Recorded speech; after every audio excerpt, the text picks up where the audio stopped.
What if we could stop addiction before it starts? How cool would it be to collect some people up and get them in a room? And how cool would it be to have lived experience speakers share their stories from all walks of life? It's been 12 months of me making the decision to leave Eastern Washington. I had been drafted by the Montreal Alouettes. As a man, it's very difficult to find positive, powerful role models that haven't been canceled already. 7 years, we went from Strathcona Park on the outskirts of the downtown east side with 150 kids to renting out all of BC Place Stadium with 1,000 kids from the inner city school catchment area, absolutely free of cost. I don't know how much y'all know about the Indigenous experience. The world is a better place because Beatrice Love is clean and sober, amen? And what is emotional pain and suffering? Mental illness. You can get involved in addictions as a coping mechanism to suppress emotional pain and suffering. Welcome to the Empower to Recover podcast. I am your co-host, Brooke. I'm here with Jay, the founder of Empower to Recover. We just got done our very first live event, and holy cow, it was like beyond my expectations. Jay, I want to hear from you. What was it like traveling all the way here to BC to put something like this together? I mean, the feedback we're getting already is just so incredible. The people that were there got so much out of it. And I feel like just being a speaker there and sharing your story and networking, connecting with the other speakers there gave so much value. So, yeah, what was that like, Jay? Well, first, it's a we thing. I'm not the founder. It's a we thing, and I never want it to be a me thing. So this is a we thing. Everybody that's helping us put it together. I mean, you're a huge reason why it looks so sexy to be why it was sexy, right? Because you did all the back end and all everything that made made it come together. Which was an 8-year dream. I mean, like most people have a hard time living their dreams out. Like people like that was 8 years of not giving up, of consistently thinking about how I'm going to do this and when the position and pivot and timing was going to be and who's going to be with me to do it. And there's a couple times I tried and then I was just left by myself and it kind of just got put on the shelf. And that almost happened too to us. Like if they really want to know the backstory of it, and that's what's so amazing about events and things in life, right? Is just like even us, like, March of 2021, no, 2022, we started building this and we were going to do it in November 19th. And then in October, we decided not to. It was almost like, oh my God, is it all that work and all that time and all that energy and recovery days and Soberfest and all those things that we did? What if we could stop addiction before it starts? What was that like the last kick at the can before it got put on the shelf again? But what it really, really did was it honed the focus into what was supposed to come. Not what was supposed to be, but what was supposed to come. So what was supposed to come is exactly what happened. So once that happened in October and we retooled, and it was just really me and you, right? Me and you doing it and focusing and gearing it in and where do we want to take this and who do we want to bring on? And like once I got laser focused and got out of my way, it was just like ping, ping, ping, ping, ping, ping. Because you got to think, November, December, January, February, March, April, May. We pulled it off in like very short time. Yeah, I And remember in December having that conversation of like, is this actually going to happen or do we want to just cancel and be like, you know, we were trying to do something, it's not working out, let's just let it go. And you were just like, no, we've got to do this. We've got to do this. And I'm like, okay, well, if it's happening, it's happening and we're going to do it no matter what happens. And it was so funny because as soon as that commitment was made, things started falling into place. And then just like February, March, people started coming back to the mix. Like it became more real, more real, more real. And then I remember in April just being like, how is this actually happening next month?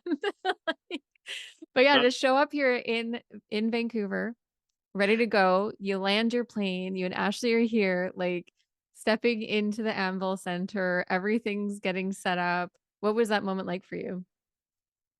Yeah, we started flying at like 3 a.m.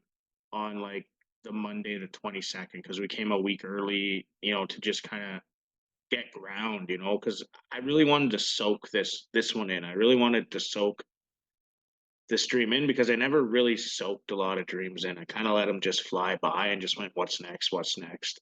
So I never really, and I want to be proud. I'm going to be proud this time, and I'm going to take this in, and I'm going to bring Ashley with me, and so it's so cool that I get to bring my wife with me and get to do all this stuff because it's just one of those things that you just dream of because most times partners don't support each other in the avenues that they're going. So it's just really cool that Ashley get the opportunity to share about our relationship and what works and what doesn't work and what we've gone through and sharing these events together and speaking to these events together and sitting on the bird talking about how it's going to play out and helping her get through her stresses and her anxieties and just being there for support was it was like a dream come true because most of the time when I had traveled and spoke before, it was by myself, right? I never had that winged person. So um, it was really cool to kind of just play it out with her. And then we land, and it's like, we've already been up for 6 hours or some silly thing. And, it's like we got to wait for the car. And I'm like, "Oh, Ashley, we're in Vancouver. Like, we're in it's happening. We're in Vancouver. Even if it's just me and you that show up in the Anvil Center, Ashley, like that time I did the church thing, and we're here. It's happening either way. It's going on. It's going down. Um, and then we went to the Airbnb, and the Airbnb was so beautiful. It was just like Anna at the Airbnb. It just actually picked out. It just felt like at home and just so close. It was like 15 minutes to the Anvil Center. It was just everything was so like it was just. And then like when I'm on social media, I realized that like we were in BC a year before that doing it. And I'm like, how much closer could this get? We did recovery days with Giuseppe or recovery talk radio with Giuseppe a couple days before the actual real event. And then I go down to the event and I meet Diane and like just the staff at the Anvil Center, so opening and welcoming and loving and caring and supportive. And what do you need and how do you need it? And we'll get it. Just like then it just like then everybody started coming. Like Thursday, Carl. I never met Carl in person before. Like I never met Carl in person for over a year, and I'd go pick him up at the airport on Thursday and meet him in person for the first time, right? Like Scott, never met Scott in person for the first time. It was like, you and TJ. I met you guys a year ago in person for the first time when we did TJ's event. And it was like so awesome to see it just all come together and then, you know, then the event. And we're there, like literally we're there on Friday. We do a quick sound check. Me and you do a quick blah blah blah blah blah. Does the screen work? Blah blah blah blah blah. Hey DJ, turn the music up. Hey blah blah blah blah. Then we left. We didn't even do like a full like TEDx. I did it for like 8 weeks. They're like, no, I don't do for 8 weeks. You got to practice with TEDx with your coach. And we did it in whatever 2 hours. Flip flop. Music on, music off. Okay, look, boop boop boop. Yeah, looks good. Be all ready in the morning. And we show up in the morning, and like I don't know how the day could have gone any better. Like I really don't know. Like I really don't know how the day could have gone any better. Like, and I mean, you know, Shea to kick off the event was that was really close to my heart because Shea and I did an event in Kenora here. Me and him never met before. I picked him up in Winnipeg, and we had planned an event for 3, 4, 5 months here in Kenora at the ski hill with Green's Adventure, and it was the Men's Adventure, and we got a bunch of first responders, police officers, doctors, all males, and we went to do a Men's Adventure at the ski hill from axe throwing to fire building to tubing to snowshoeing to yoga to a bunch of guys in a room talking about their shit. And um, so Shea and I never met, and we pulled off this event in Kenora, and he was in BC, so I knew we could do this. But for me to have Shea, he's a brother from another mother, and I know exactly what he's been going through. I remember seeing him at or at recovery days when he came to our booth when we were in BC, and I knew the stuff that he was going through, and I knew, you know, the stuff that was going on. So, when I was like, man, I got to get Shea to kick this off. Like, two-time Grey Cup champion, CFL with the Montreal Alouettes, a strong mental health advocate in the field. He's done stuff with Bell Let's Talk. He's been on many podcasts. And to hear him just break out his story, like to hear him just yell made my body just feel so amazing, because that's what he wants to do. He feels like he does, it's hard, like he said, it's hard to find, you know, real people that haven't been canceled yet. And we got to see Shay be Shay. And that is such a moving thing for me. Like, that whole day was moving for me because I got to see a lot of people live out their dreams. Shay hadn't spoken in 3 or 4 years. Hmm. And I got to see him get back on the stage and be who he is, like who he is, what he does, his voice, his story, his strength, his perseverance, his courage. And I'm just proud that he came down and did what he did to help people. Yeah, I got to know Shay a little bit when we first recorded a podcast with him for Empower to Recover, and then seeing him at the event, and I really appreciate how much he wants to be a role model for men, like a strong, powerful role model for men. That's what he was saying. There's not a lot of powerful role models that don't end up canceled.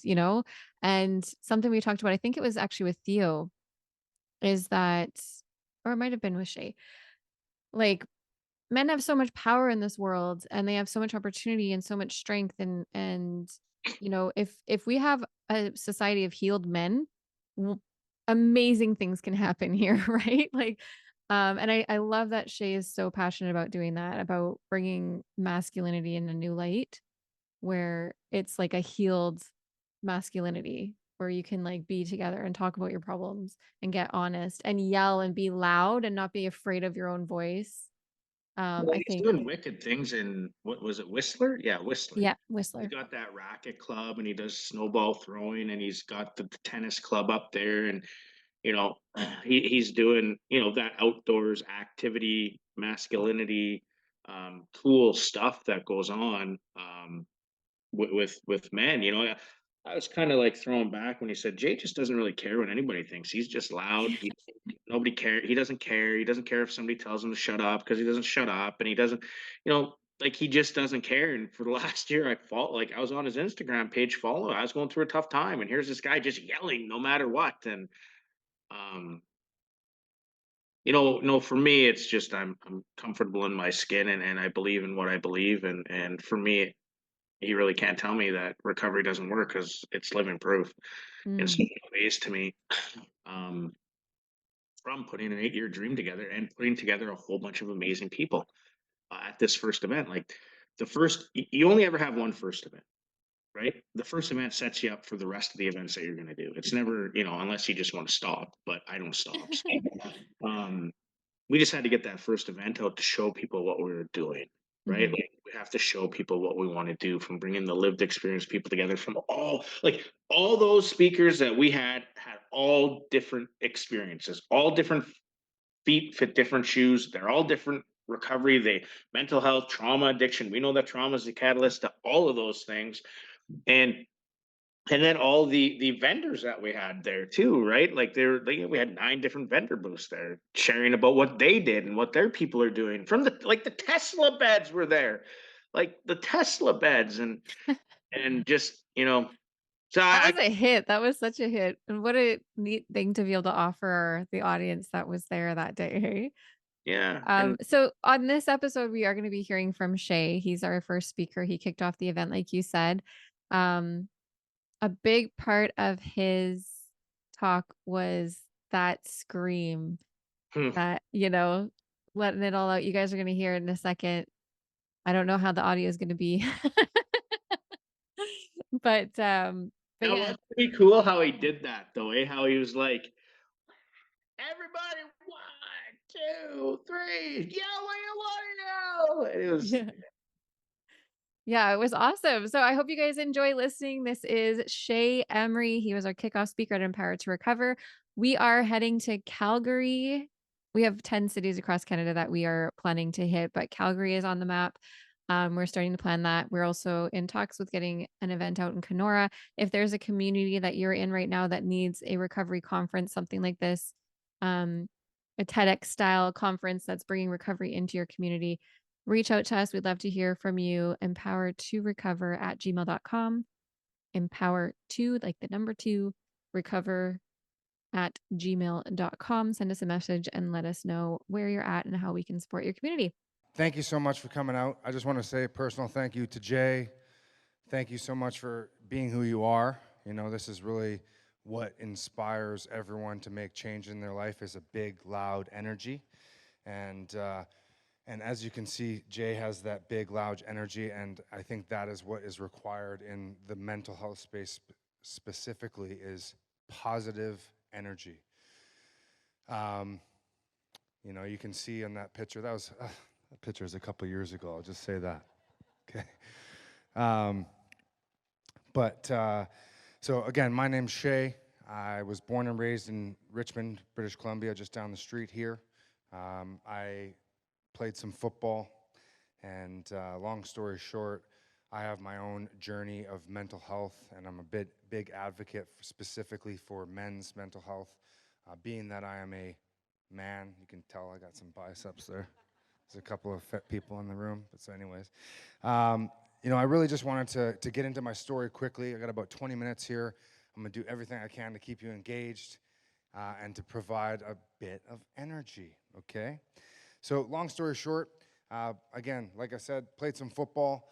I went to Vancouver College for high school, and I spent 5 years trying to figure out how to become an alpha male. Does anyone know how that goes? No? Yeah, Jay, you're an alpha? Okay, gotcha, cool. So I had a privileged life. I grew up with golf clubs in my hand, snowboard boots on my feet. I had, you know, trips to Palm Springs, and I was blessed with a physical ability to win pretty much every athletic endeavor I'd ever walked into. I was very fortunate. So you'd naturally think there came a lot of confidence with that. Okay, you know, my family has a little bit of cash. We got these great experiences. You know, I have access to a boat that I rip around in the summertime. Like you can imagine, like I was pretty well set up, and you know, I was, and I had very positive parents who pushed me into sports and motivated me to perform, and you know, required me to show up every sports event, every football game, every track meet. They really did such an amazing job at doing that. Might have been because they were both coaches, right? My mom still to this day, today, is at the tennis BC championships. She also has kids at her school that are in the track and field championships. And she came home yesterday with like 50 different ribbons. She had a bunch of blue ribbons, you know, the first place ones that I used to always go and win. And then she had a bunch of the second, third, fourth place. I just kind of made a joke, and I was like, Mom, nobody wants these. And I threw them across the table, and I was like, the blue ones are the only ones that matter, right? And then I realized that, you know, for me, I came in second place a lot. So this, the picture in the back there, you can't really see it, but there's a Grey Cup in my hand. I've won 2 Grey Cups, okay? That's the championship and the Grey Cup. Yeah, fun times. And, you know, it was quite a journey to get there. You know, my journey to get from Vancouver College, where I'd never stepped on a football field before, to hoisting a Grey Cup on TSN in front of 14 million people, really was a journey of me figuring out that I was dealing with this internalized trauma, right? This internalized suffrage, that I had this childhood traumatic experience as a kid, and then I held on to that, and I didn't tell anyone about it. And I was so fearful of, you know, letting my story get out the bag and everyone really finding out who I am, that I didn't want to talk to anyone or tell anyone about what I had gone through. So what that meant is I put everything I could into sports. It was my outlet, right? And at the end of it all, it took me to Eastern Washington University. I received a full scholarship, $100,000 of school, food, housing. It was a dream as a high school football player. And then I wanted to go home. At some point, I called my mom and dad. I was crying. I was taking pills to fall asleep. I was drinking, probably 3-4 nights a week, trying to stay in the realm of the football, trying to stay healthy, trying to be a good teammate, trying to show up to our workouts that were at 5 a.m. my entire freshman year of university. Good times, eh? Just like, all right, well, I guess I got to go to sleep. It's 9 o'clock. But I realized that I needed help. And I didn't know that I was asking for it. I just called my mom, right? And I'm assuming some of you have probably had that phone call or made that phone call. I called my mom, I called my dad, and they were the ones that made the decision to pull me out. They're like, if you didn't make the decision yourself, we were going to do it for you. And, I was only 6 hours away, but I was lost. I didn't know where I was going or what I was doing, whether or not I was supposed to be there. So I came home. I had to deal with the fear and the uncertainty of whether or not I was going to continue playing football, because that was the only thing that I knew. I also called a friend who was at UBC at the time. Next thing I know, as soon as I made the decision, I had a scholarship to UBC. I had gone a roundabout way to get access to playing that year, and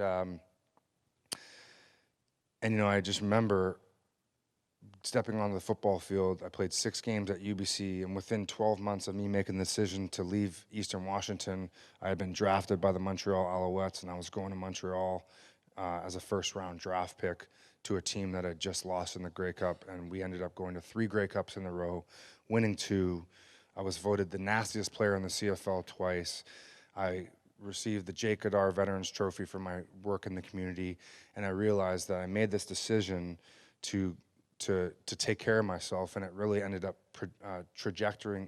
projecting me into this whole new realm of life, right?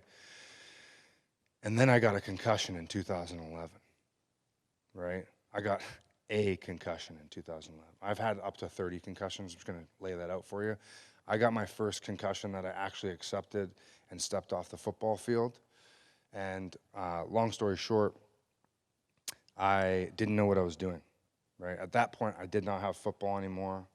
If anyone's aware of, hockey and sports in Canada, this was 2011 when Rick Rippon had taken his life, mental health. Derek Bugard, Wade Belak, Junior Seau, all 4 of these humans were enforcers in their sport, right? They were me. They were the guy that hit people for a living.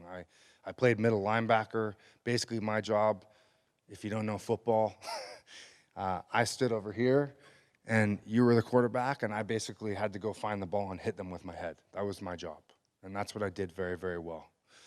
And I got to the point where I was in Montreal. Has anyone spent any time in Montreal before?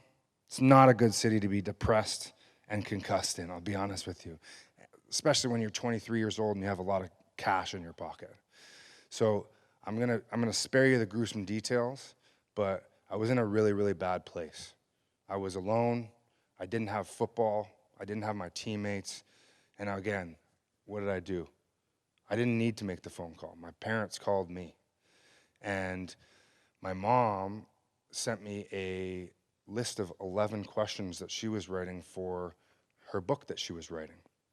And what I came to realize through reading through these questions is that my mom had gone through so much personal trauma. She's had 21 surgeries on her bowels and reproductive systems throughout her whole life from a birth defect she had. So full reconstructive surgery of her reproductive systems, and ended up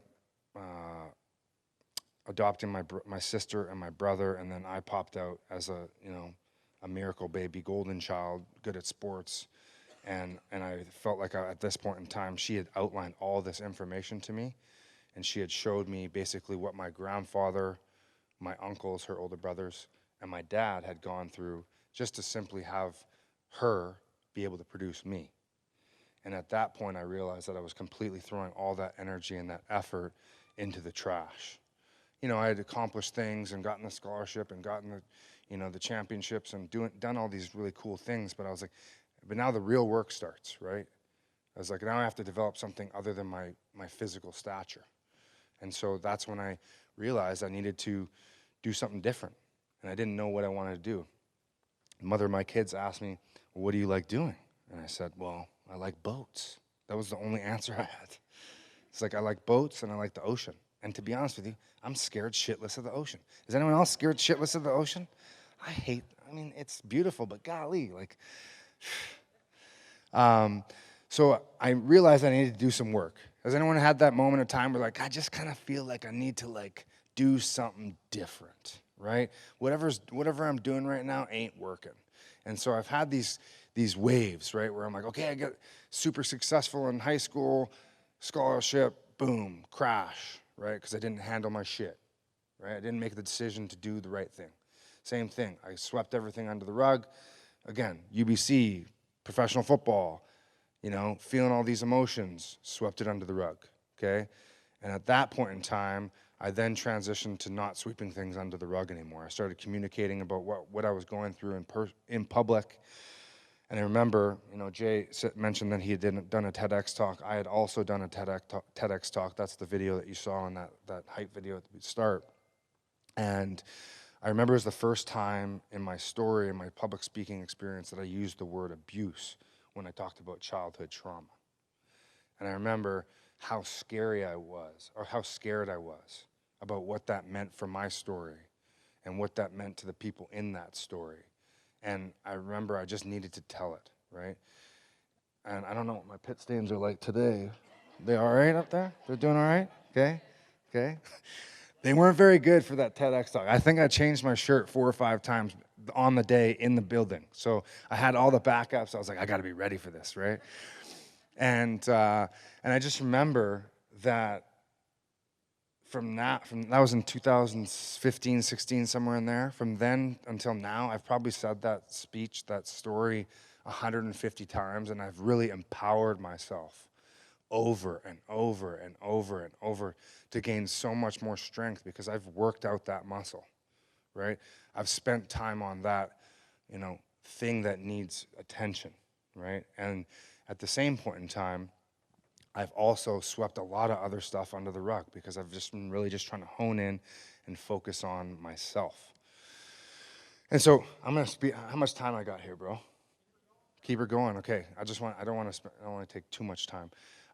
But basically, along the pathway of me going through these big waves and ups and downs, I really was able to find the strength to communicate with my family and my friends. And that was always the biggest strength of mine, was being able to be myself, to be authentic. And I remember it was actually in this room about 4 years ago, May, 4 years ago. What day is May? Yeah, it's May. Yeah? Okay.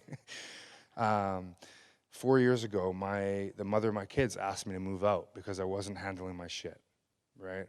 I was trying to take care of my business, trying to take care of my kids, trying to take care of myself, trying to manage my ego and be a good dude, but I wasn't taking care of what needed to be taken care of most, which was my house, my home.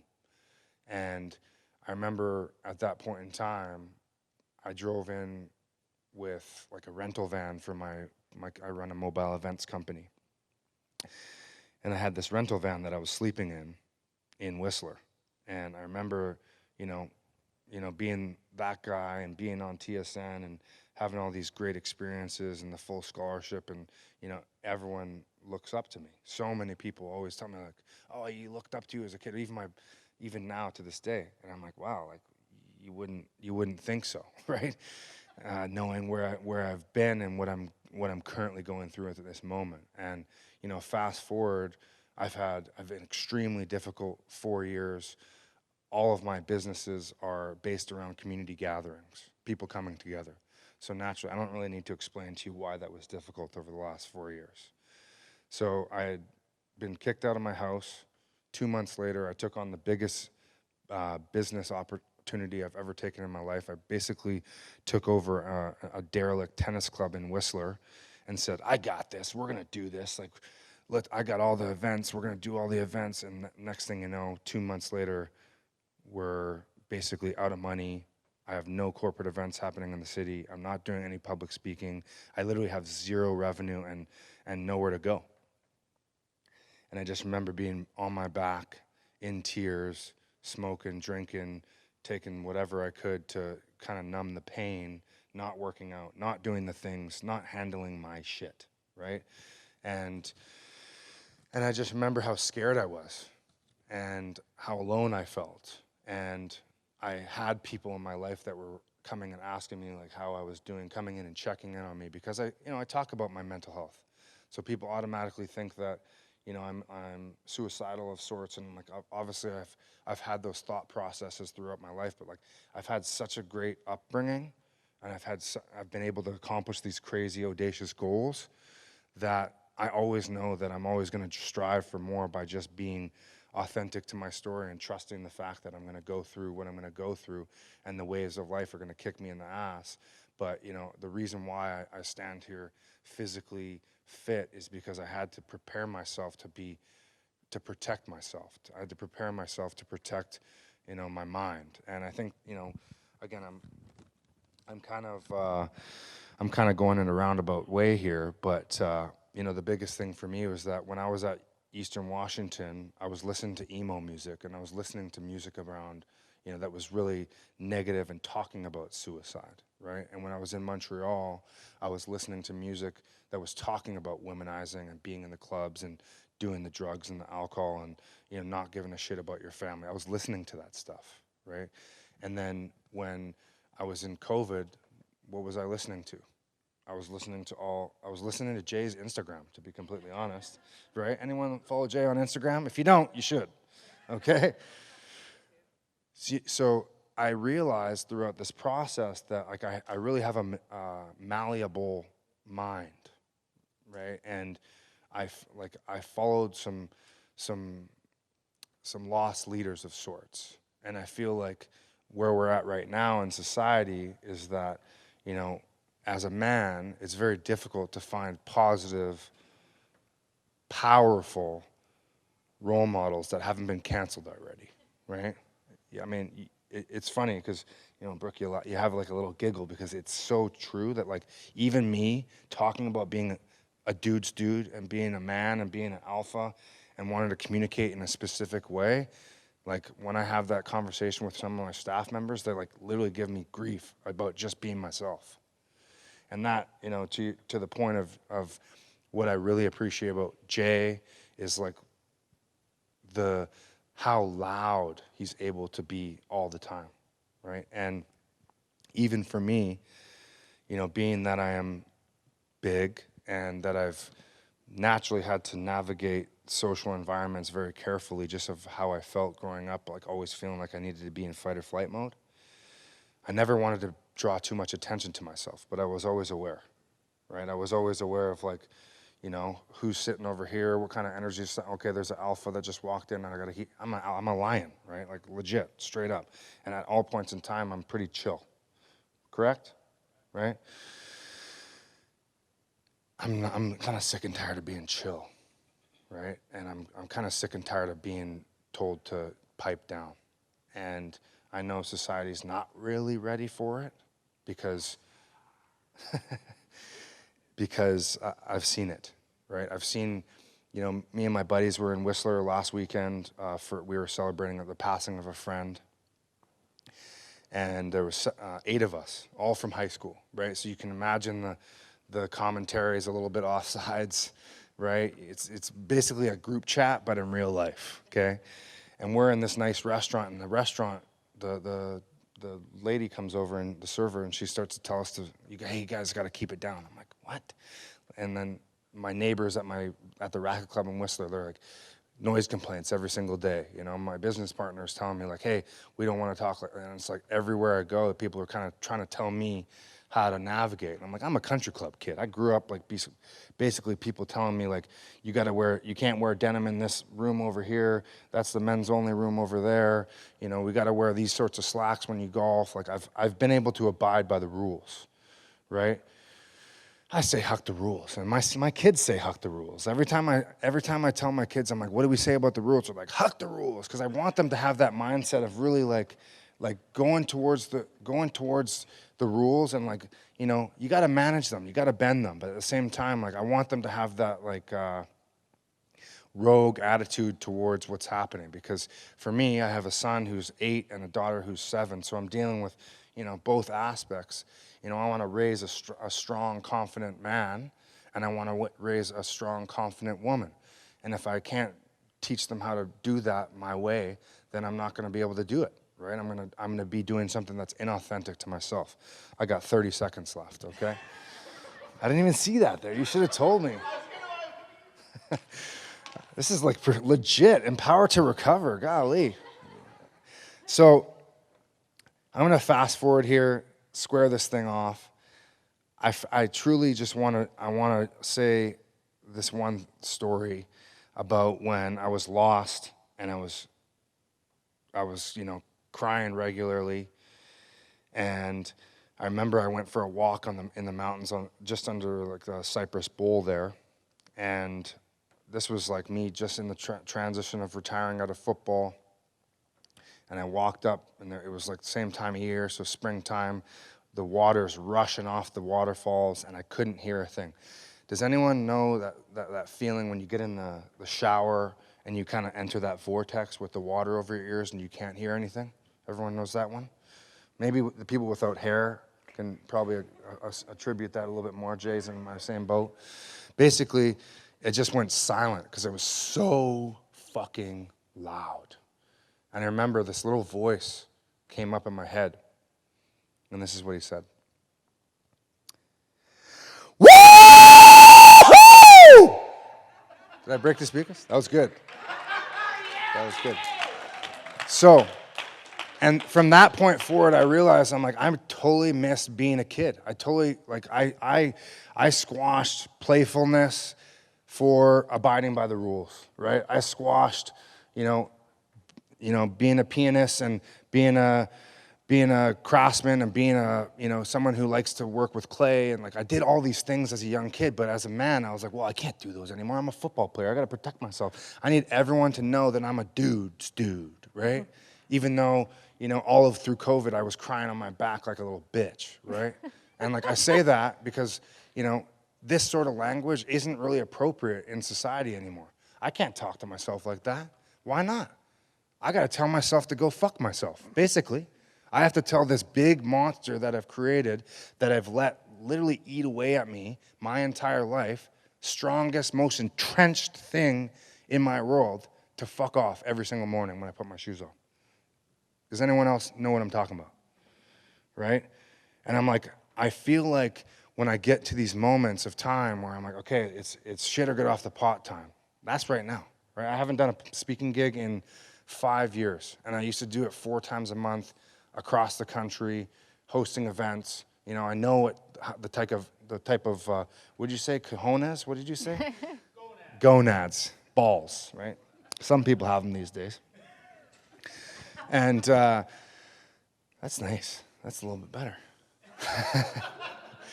And so what I'm trying to get at is, like, I know how much courage and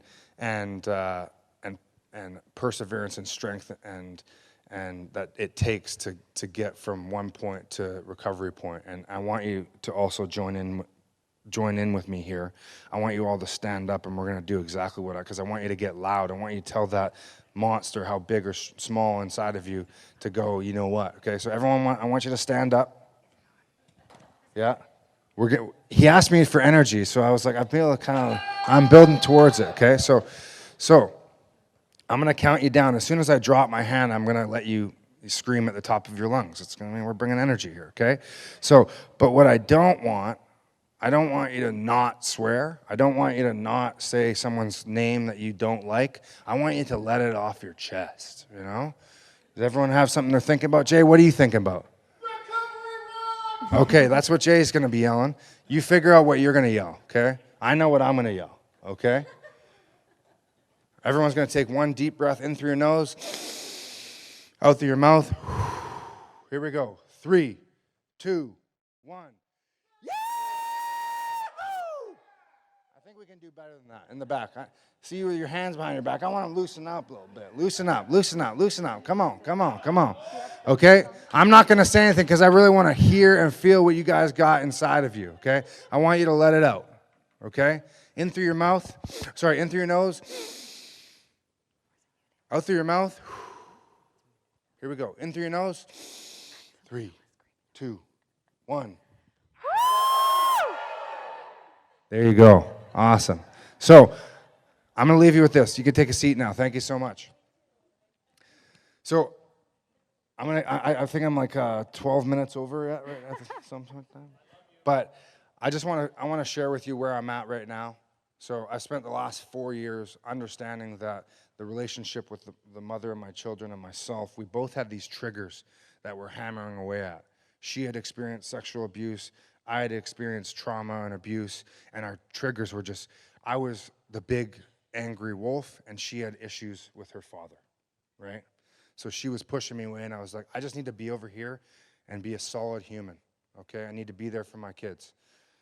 My kids are happy, healthy. I've basically told them to stay with mom because I need foundation. I need strength, and I want her to be a mom, and I want me to be a dad, and I want to be a partnership that works together. That enables me to work on my business, that enables me to work on myself, and to be selfish, to make sure that I'm making the decisions to be present for my friends and my community, right, to show up for my staff and my family, and really to focus on taking that next step and focusing on that fight that I have every single day. So I just want to say thank you to Jay, to Ashley, to Brooke, everyone that's here doing all the work in the community. I know how much work it takes. I've been in the men's health space talking, to dudes like Jay for 10 years, and there's so much energy that comes from it, but there's also a lot of energy that gets drained away from it. And I feel like community is everything. So keep working, and thank you so much. Appreciate the time.